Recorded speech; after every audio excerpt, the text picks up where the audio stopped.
G'day, mate. Welcome back to the channel. I'm FPL Root, and welcome back to another FPL video. In today's video, we're going to be looking at the top targets that you need to bring in for game week 4. We'll be going through some of the players that you might be looking to bring out and looking at their replacements. And yeah, we'll be talking about who are the best options for this week, their overall ownership, their points projections, etc., etc. Anyway, let's get into it. Yo, listen up, Rue is stepping up the game, where fantasy Premier League runs in his veins. From transfers to captains, he's always on top, guiding you through every game week non-stop. They say Rue got that Salah flow. Welcome to the channel, enjoy the show. Wild cards, free hits with so much vibe. If you're hunting for success, then make sure you subscribe. First up, we will look at some defenders. But before we do get onto this, please make sure you do subscribe to the channel. It's completely free, and I do release FPL videos every single week. So for me, the first two we're going to talk about is the players that have been transferred out by almost over 1 million of you in total. So Gabriel, Arsenal defender, 4.8 million, 17.5% owned, and dropping very, very fast. It is because he is not playing, so he hasn't started any of the first 3 games. I do have him in my team, and I still have him in my team. So this is a transfer that I will be making this week, getting out Gabriel. I should have done it last week for Doggy, but I made other moves instead. If you go back to look at my team selection video from last week, you would see that I did bring in Anderson for Gabriel, but I didn't end up doing that move. So that's annoying, as Anderson did score for Crystal Palace. But anyway, this week, hopefully I'll make up for that mistake. Also, Luke Shaw, as he's injured too. He's injured. Gabriel's just been dropped. Luke Shaw is injured. He's likely to be out for quite a bit of time. So he's got a muscle injury. There is an unknown return date, but he is likely to be someone that you're going to want to take out if you do own him. 5.4 million. So with both of them, you do have a good amount of money to spend for their replacement. Obviously, Luke Shaw is injured, so there's no point keeping him. And Gabriel, it doesn't look like he's going to get his spot back. So as for their replacements, I have chosen 2 to go for. Even if you're not taking out these 2, these are 2 players that you might want to bring in if you are looking to make a defender transfer. So Gusto, the Chelsea wingback, 4.1 million, 9.8% owned, and 3 really, really good fixtures.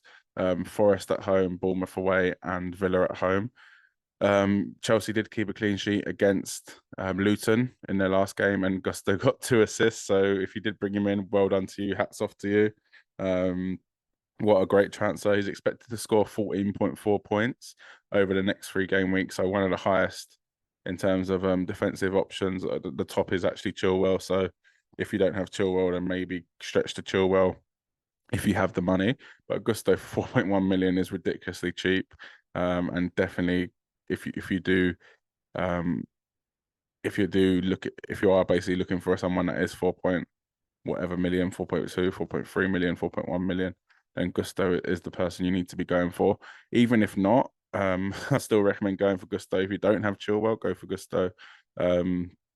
If you want to double up on the Chelsea defense, then I think is a great option too, and he does look really, really attacking. Next up, I have gone for Udogie, the Tottenham left back. So 4.6 million, 8.6% owned. 2 really good games for Spurs in the next 3. So Burnley away, Sheffield United at home, but then they've got Arsenal away, so a pretty tough game in the North London derby. But he looks very, very attacking. He's the 3rd most highest in terms of expected points on Draft Hound. If you want to check that out, look at the link in the description. So 14.6 points over the next 3, so really, really high. For me, he's looking better than Pedro Porro at the moment in terms of Spurs fullback. Spurs look so attacking, and I was initially worried about Spurs defensively, but we've shown against Man United and against Bournemouth that we can keep clean sheets. Yes, we do concede chances. I'm a Spurs fan, that's why I'm saying we do concede chances, but we do look really, really good now going forward and have been keeping clean sheets. So I think Udogie is a really great option if you are looking to bring someone in as a replacement for Shaw and Gabriel, or as a replacement for another defender that you are taking out. For me, if I had to choose between the 2, I'd probably go with Doggy because I have got Chilwell, so I don't really want to double up on that Chelsea defense. I don't think it's a bad thing because of how great their fixtures are. But yeah, Doggy for me is someone that I want in my team as soon as possible, and especially with Gusto, with Reece James coming back potentially after international break, which is after this week's fixtures. I don't really want to have a player that's not going to be playing um, this early in the season. So for me, a Doggy is the safer pick, and that's who I'll be going for. So for midfielders, two of the most transferred out players are Matoma and Rashford. So in total, they've had about 600,000 transfers out. Um, Obviously, Matoma is a player that has done okay this season, 6.6 million, for 42.7% owned, so really, really highly owned. But his fixtures don't look great over the next two and even further. So Newcastle at home, United away, Bournemouth at home. And then after that, they've got Villa away, Liverpool at home, Man City away. So some really, really tough fixtures for Brighton. Matoma did score in his first two. So he got an assist in his first game and an assist and a goal in his second game. So it's not like he hasn't been scoring, but people have been saying that he's been playing a little bit too far wide and not involved in the action. And that coinciding with the fixtures is a reason why people are bringing him out. For me, I don't hate that at all, especially for the options that are coming up later on in the video that I'm going to talk about in terms of midfielders.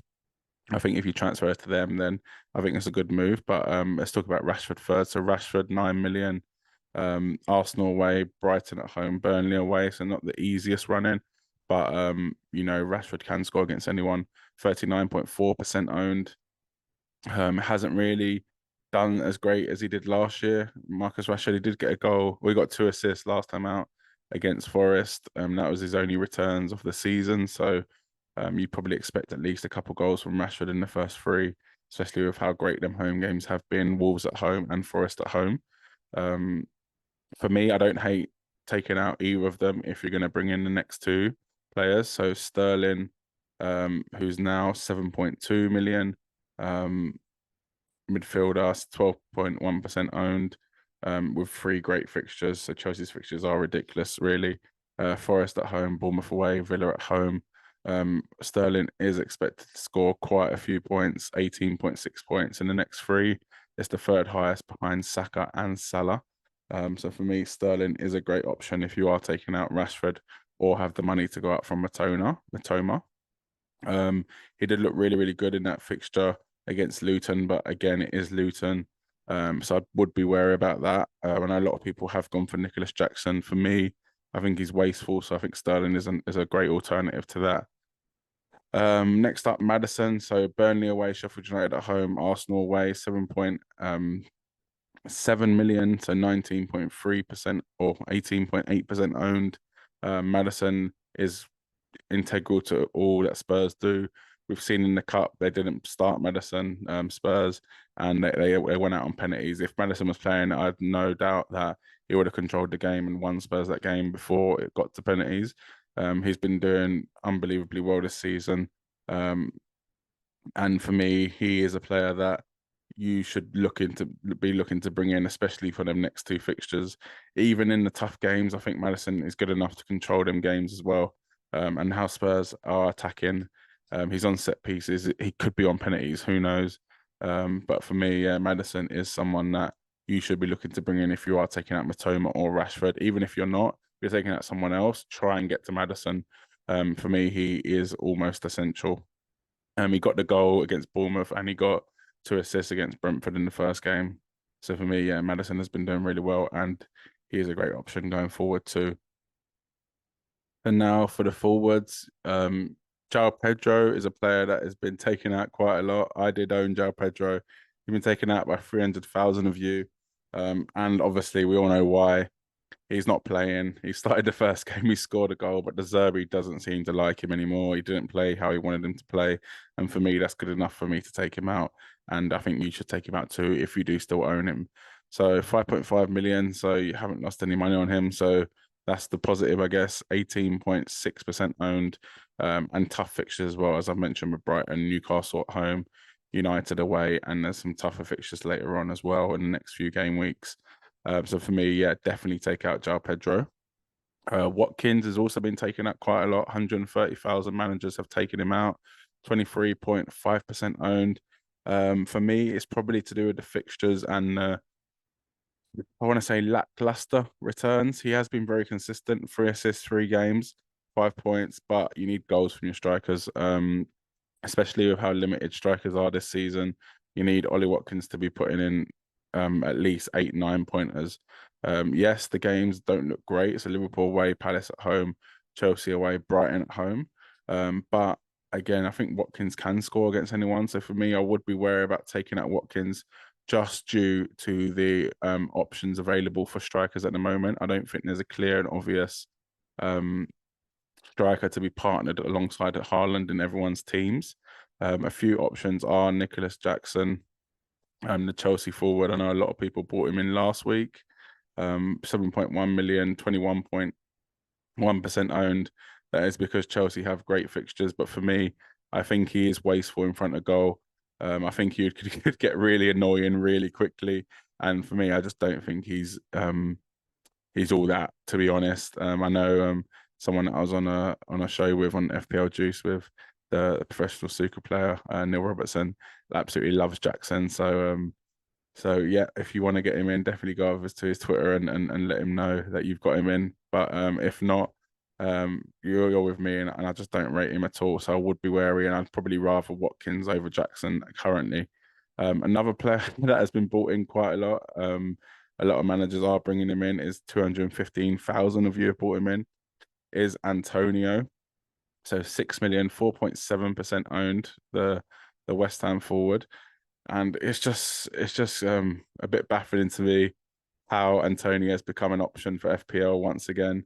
The fixtures don't look that good for West Ham, to be honest with you. So they've got Luton um, in the next game, Luton away. Then they got City at home, Liverpool away. So for me, I would stay clear of Antonio. I know I've said stay clear of both of these options, Jackson and Antonio. I think Jackson is an okay option, don't get me wrong, but I just don't think he's going to be the guy that is going to get you a goal a game. I think he's wasteful in front of goal and he's going to frustrate the hell out of you. So for me, if I had João Pedro and say you wanted to get rid of João Pedro Watkins, I would keep Watkins. Okay, get rid of João Pedro. And yeah, I think Jackson is a good option if you have the cash. If you're not, then maybe someone like Alvarez, the Man City forward. He did look really good in their last game. He was unlucky not to get a goal or an assist for Haaland's penalty anyway. So yeah, there's my 2 cents on that. If you have liked this video, please make sure you do smash a like. I'm trying to get to 800 subs before the end of game week 4. So please do smash a subscribe on the channel and smash a like on this video to help me out, and leave a comment below if you let me know what you think on these transfers, and I'll catch you in the next video. Cheers.